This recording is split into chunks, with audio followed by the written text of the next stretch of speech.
I'm going to talk about the Catholic call to action. I'm going to tell you who I am, how I got involved. Basically, that's through Citizens Climate Lobby, which then challenged me to look into my faith. And then climate impacts had an impact on me. It's very personal. And a solution exists. Most people don't know that. And as a matter of fact, there's a solution that's out there right now that's supported by our church. Always helps to advance slides. Okay, so who am I? As she mentioned, I'm an engineer for ExxonMobil for 32 years, Roman Catholic since 1987, and I became a scuba diver when I retired, and a grandfather. Both happened in 2013. So, significant year. And how did I get involved? So I'm going to give you a little talk about Citizens Climate Lobby. Went to my first meeting in 2016. A friend of mine, Bill Bray, who I also work with at ExxonMobil, invited me to a meeting. He had ulterior motives. But it's a volunteer-driven group, and this is one thing I most like about the organization. It is not Democrat and Republican. It is non-partisan, and that to me is incredibly important. It's organized by congressional district. You can see here, this map shows all the districts that are in the United States. Basically, we try to have a district in every single congressional district. So we have about 360 across the country. We presently have 125,000 members, and it's roughly been doubling about every year. The organization is about 10 years old. We have a laser focus. For the last 10 years, we've been working towards one thing alone, and it's revenue neutral carbon fee and dividend legislation. Okay, and I'm going to tell you what that is in more detail later. So, the challenge. Bill knew I was Catholic, and our congressman, Kevin Brady, from Texas 08, I'm in the Woodlands, is also Catholic. He goes to St. Simon and Jude. And by the way, 1/3 of Congress and the Senate is Catholic. So we should have a voice in Washington. And what is the Catholic perspective? And so that prompted me then to dig into some history of the church, and then also, obviously, Laudato Si. He actually handed me a copy of the Laudato Si, the book, and asked me to read it, which I had not done by that point. So then, what did I do then? I looked further into the impacts versus my career and my personal interests. So I'll start with the faith perspective. So going back, and the church has a rich history of being very supportive of climate issues. And JP 2 in 1990 said, "There's an order in the universe which must be respected, and that the human person endowed with the capability of choosing freely has a grave responsibility to preserve this order for the well-being of future generations. I wish to repeat, the ecological crisis is a moral issue." Very clearly, not much to question there. It's a moral issue. The Catechism, the version that came out in the 1990s, says in paragraph 339, "Man must respect the particular goodness of every creature to avoid any disordered use of things which would be in contempt of the Creator and would bring disastrous consequences for human beings and the environment." That kind of dovetails with some of the things that Mike was telling you. And the USCCB, 2001. Keep in mind, this is about almost 20 years ago. These come directly from the document from the USCCB. Climate science is accepted by the Catholic Church. Full stop. Climate change is primarily caused by humankind, you and me. We have a moral obligation to be better stewards of the gifts God has given us. And last bullet, we must be especially mindful of the impact of our neglect on the poor and on future generations. Okay, Pope Benedict, also known as a Green Pope, he installed solar panels on the Vatican. I don't know if many people know that. So how can we separate or even set at odds the protection of the environment and the protection of human life? So basically, to me, what that says, it's not just abortion that's a life issue. Climate change is a life issue, and don't forget that. And then Pope Francis, in 2015, came out with his encyclical Laudato Si. It's a book. It's about 140 pages long. It's free online. But unlike a JP2 encyclical that you need a translator, It's a very easy book to read, so I recommend if you haven't read it. It is a very, very readable document. He was advised by the Vatican's Pontifical Academy of Sciences. He didn't go off in the corner and make this up, like a revelation from God. He was helped by leading scientists across the world. And the Academy, by the way, is the world's oldest scientific organization, and it's been filled with Nobel laureates since the beginning. But going back to, I think, what Michael was saying, Genesis verse 128 often gets misrepresented, but granting man dominion over the earth should be understood in the sense of responsible stewardship. Not that we can run the earth into the ground. It's meant to be in terms of responsible stewardship. Paragraph 13. Particular appreciation is owed to those who seek to resolve the tragic events of environmental degradation and the lives of the world's poorest. And Pope Francis is nothing else. He's been a champion of the poor since he's been in office. Paragraph 25. There's been a tragic rise in migrants seeking to flee from the growing poverty caused by environmental degradation. And a great example of that is Syria. Syria had 5 epic years of drought, historic drought. All the people from the rural community moved to the cities, poorly governed. ISIS and everything else takes advantage of that. They stream out of the country up to Europe, cause the crisis that's happened in Europe. That was directly related to climate, and we're seeing some of the same from Central America right now as well. This is a tough slide for me.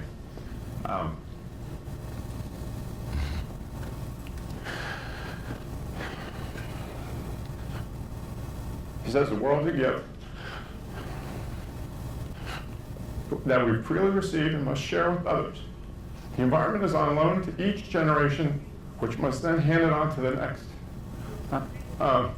These are my 3 beautiful daughters and 3 beautiful grandchildren. And by the way, we've got a 4th coming in 2 weeks. So they're going to soon be 4. I'm going to have to update this slide. And they're going to have children. So what kills me, and the reason probably I'm up here, is because I'm worried about what we're handing on to our kids. Even just our own children is changing fast enough. It's going to have a big impact on my children, let alone my great-grandchildren. So that's why I'm here. So the Pope's message is consistent basically with every other faith. I've given this talk to many other faiths. We are responsible to protect creation, and particularly the poor, who contributed least but are disproportionately impacted. And we have a moral challenge to renew our relationship with God, one another, and the created world. And Catholics and mankind should take concrete steps to reduce consumption and do a better job of caring for creation. So climate impacts it, and beyond the Catholic perspective, it's very personal. So when I was working for ExxonMobil, and for Mobil actually for most of the beginning of my career up until about 2004, I was working in a group that did design criteria for platforms and whatever facilities worldwide. And so one of the things that we were looking at is put structures in the Arctic. So we then needed to get information how thick the ice was, how strong the ice was, if the ice was going to come hit your platform or a gravel island or whatever, how much load would it put in, the loads going into the seabed, and how deep you have to bury pipelines. It was a great job. I loved my job. But in 1987, our ice expert couldn't go on a trip. I got, they said, who wants to go to the Arctic? I said, me. I got to go on the U.S. Coast Guard Polar Sea, actually get out on the ice and go and take measurements. This is one of the scientists that was out there. We're coring into the ice, just like you would core into the earth. And we had remote sensing, and it was really, but the other thing I got to see was just the absolute gorgeous beauty of the Arctic. I was about 200, 300 yards from that polar bear. But it's an incredibly beautiful area of the world, one of my favorite places I've ever been. And I worked maybe about 20% of my career on Arctic projects. We never built anything, but never mind. But this is what I wanted to explain here. We're looking down the top of the earth. This is another thing the reason why I'm here. This is the way the ice was back in the 1980s, and the white is the thickest ice. It's multi-year ice, so it's there year after year, and it stacks up, the ice moves around, stacks up on top of each other. And so this can be like 150 feet thick. The blue is actually first-year ice, stuff that forms every year and can go away. And then the gray is actually water. So what I'd like to show you then, you're going to watch a time lapse over 25 years. You're going to watch the disappearance of the ice in the Arctic. And the big thing here is I stopped doing work in the Arctic around 2004. And I was in a criteria group, so we were monitoring this. So you can see how fast this is going. 1991, 1992. We're going to look at 25 years in a minute. So watch the white through the 90s, and this is when I was doing most of my work. You see there's not a lot of change in the Arctic. I mean, it was actually somewhat on the area wide, it was changing, but the thickness was changing as well. So this is about when I stopped being involved. Now watch the change that then happened. And you see the natural gyre of the ice that goes around these icebergs calve off. Watch the disappearance of the multi-year ice and the thinning of the ice and the disappearance of the ice. And this stops in September. Okay, so a couple of things here. All right, I'll show you the next slide. That's from NOAA. That's from satellite imagery. So this is where I was in 1987, the yellow dot there. And so we had to go about 60 miles to the edge of the ice. Now, in September 2016, 600 miles to get to the ice. And it's open water about 50%. It's worse now since that time.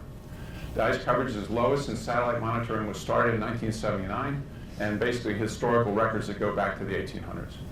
The ice volume loss, this is staggering. 70% of the total volume, this is in September at the end of the summer. 70% total volume, and 95% of multi-year ice is gone. And the thickest ice now is about 50 feet, according to my friend who's still doing ice work. So not 150 feet, 50 feet. Okay. I'm going to fast forward to 2013. Scuba diving. I started scuba diving in 2013, did most of my diving in Cozumel. Basically, all I can say is that if you thought the world was gorgeous above water, you should see it underwater. It's incredible. God's creation underwater is just beautiful, and it's a big symbiotic relationship where everything kind of depends on the other. So when I would go diving, I never have been to the Great Barrier Reef, always wanted to go there, but I hear from people that have been. So this is a normal reef, and that's not color enhanced. That's from the National Geographic, and this is what happens when it gets too hot. And that happens virtually overnight. So why does it matter? Bleaching is directly correlated to warm water stressing corals. And this is the Great Barrier Reef on the northeast side of Australia. This length is about the same length as the east coast of the United States. To give you an idea of scale, it also covers about the same area as Italy, Japan, or Germany. So you can see it from satellites, the Great Barrier Reef. And mass bleaching events have now happened in 1998, and you can see the years there. Well, turns out 1998 is in this list of the 10 hottest years. Actually, it's now, I think it's 12 now. This is an old slide. But 50%, and this was also staggering, 50% of this entire area was bleached in just 2 years. 2 years. And that's 2016 and 2017. This is a World Heritage Site. This is the Amazon of the underwater.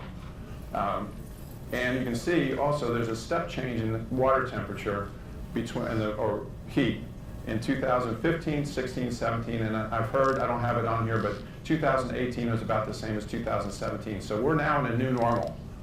And so the 11 hottest years have all happened since 2007, and the world's reefs are, worldwide, we've lost 50% of our reefs. And it's representing ecosystem collapse, and about 25% of the world's population relies on protein from fish. So this is in the poor, poor countries like Nigeria and other ones like that. So, but, this has all been doom and gloom. There is good news. And this bill, this is a real bill. This is not the Green New Deal. This is in Congress right now. Energy Innovation and Carbon Dividend Act. It's HR 763. You can look it up, and it's out there now. It doesn't get any press, which is really frustrating because it's a great bill.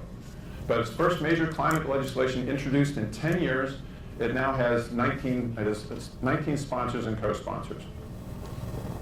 I'm going to go through the basics. Charge a fee on fossil fuels at the source. All fossil fuels get charged. This covers the whole economic spectrum. Money goes to the Treasury, but the money doesn't go, it's not a tax because it's a tax when it goes to the government. It doesn't go to the government, it comes back to the people. That's really important. So how does it work? You put a fee on fossil fuels at the source, at the well, the mine, or the port. So that means if you have a coal or oil and gas, it happens at the wellhead for oil and gas. It starts at $15 a ton of CO2 emitted and increases at 10 tons per year. So it starts at a relatively low level, but it ramps up steadily every year. And that allows economies to adjust. You can't just all of a sudden change the rules of the game overnight. So then all the money that's collected is returned to households. So you go, why does that make sense? So if you have a large carbon footprint, if you happen to have like a 12,000 square foot home and keep it at 6 degrees in the summertime and drive SUVs, you're not going to get, you're going to pay a lot in, but the money comes back on a per capita basis. Everybody gets the same check, okay? So the poor, by definition, come out ahead on this because they have low carbon footprints, all right? And the studies should say that 2/3 break even or receive more in a dividend check than they pay in higher prices. And who does this hit worse? The people that have a high carbon footprints, the one we want to change their behaviors. And the other thing that's important is a border adjustment on goods imported because you want a level playing field. If someone's importing a barrel of oil from Indonesia, they better get assessed a tax. Or if you're exporting a barrel to Indonesia and they don't have a tax, then you better give that money back to the producer in the United States. You have to have a level playing field. So each adult gets a share, each child gets a half a share. You must have a social security number or a tax identification number, etc. What's the impact on emissions? And there have been a number of studies. REMI is a consulting company that's used by both Republicans and Democrats in DC. Shows that carbon emissions, CO2 emissions will decline 33% after 10 years, 52% after 20, and second bullet, other tax models have shown similar numbers and 80% reduction by 2050. Now why is that important? Because these targets meet or exceed the Paris Accord. So if the world was working towards the Paris Accord, this bill will do it. It also bring other world economies into it because if they don't want to be charged a tax at our border, they'll adopt a similar system. This is really significant. Right after the bill came out in January, this article came out in the Wall Street Journal. Virtually every economist in the country, all significant economists, and the 4 former chairs of the Federal Reserve, they're all shown here, they all came up and said, this is the right approach. This is the way it should be done. So what did they say in the statement in the Wall Street Journal? 1, a carbon tax is the most cost-effective lever to reduce emissions at the scale and speed necessary. 2, the tax should increase every year until emissions goals are met. This is exactly what our bill says. 3, a robust and gradually rising carbon tax will replace the need for carbon regulations that are less efficient. That $15 per ton represents, on the first year, represents about 10 to 15 cents per gallon of gas, by the way. I forgot to tell you that. And then you're going to ramp up about 10 cents a year on tax. So, and to protect U.S. competitiveness, a border carbon adjustment should be established. That's also in the bill. And to maximize fairness, the last point, the revenue should be returned to U.S. citizens, and the most vulnerable will benefit. Okay, so call for political engagement. Our church says get involved.